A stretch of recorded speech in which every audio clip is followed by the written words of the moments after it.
Käes on november ja nii nagu aasta lõpp hakkab kätte saabuma vaikselt, tunnustatakse erinevaid ettevõtteid tublide tegude ja saavutuste eest käesoleval aastal.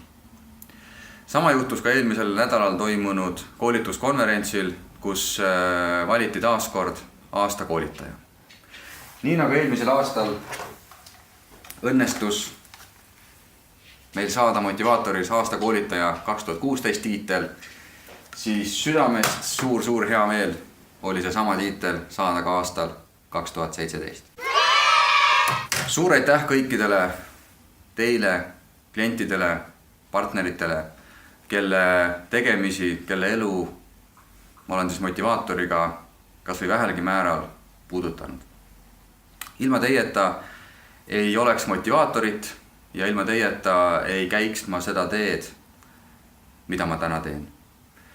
Ma olen nende aastate jooksul püüdnud oma töös päriselt vastuseid leida küsimustele, miks inimesed ei ole alati töö juures rahul, õnnelikud, pühendunud, motiveeritud ja olen püüdnud kõikidele nendele küsimustele leida praktilist laadi vastuseid. Läbi meeskonnakoolituste ma püüan meeskondadele ja inimestele nendes meeskondades anda natukenegi midagi, mis aitaks nendel üksteisele meeskonnas lähemale jõuda ja seetõttu oma tööst ja tegemistest ja tööl käimisest rohkem rõõmu tunda. Juhtidele püüan ma päevast päeva pakkuda lihtsaid, tasuta, aga väga efektiivseid nippe, tööriistu selleks, et aidata meeskondades seda meeskonnatunnet säilitada, tugevdada ja pakkuda tegelikult oma inimestele, töötajatele seda, mida inimesed lisaks palgale ja muudele tasudele töö juurest ootavad.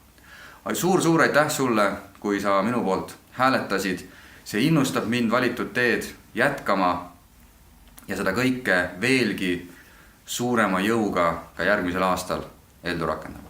Sügav kummardus sulle ja ehk õnnestub meil millalgi kohtuda jälle.